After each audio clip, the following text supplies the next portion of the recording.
From all angles, NBC News meteorologist Michelle Grossman is tracking the storms. But first, let's go to NBC News correspondent Marissa Parra in Pompano Beach, Florida, about an hour north of Miami.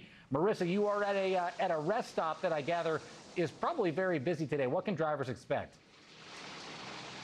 Hey, well, you can expect that if you're seeing rain like we are here in South Florida, it's certainly not going to help with those busy roads. And even with the airports, we know that there's a lot of delays that we're seeing in South Florida and Charlotte. And we know that that's only going to get worse in other parts of the country as this nasty weather makes its way, which we know we're going to hear about in just a moment. But when it comes to the roads, AAA does project that this is going to be one of the worst days to travel on the roads. And we actually spoke to someone from AAA on why the fact that this falls on a Thursday, a work day, that actually makes the projected traffic that much worse.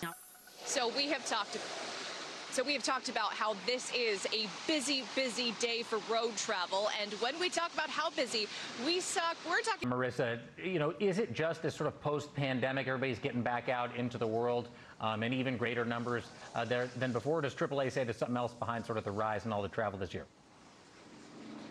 You kind of hit the nail on the head, Jacob. It really is, according to AAA, at least from their insights, they do think that it's this post-pandemic world. People were hunkered down, kind of sheltered for several world, and now it's opened up so much since 2020 and 2021. So when we talk about the difference that we're seeing in the numbers between air and cruise industries, that does seem to be largely driving those numbers we're seeing, Jacob.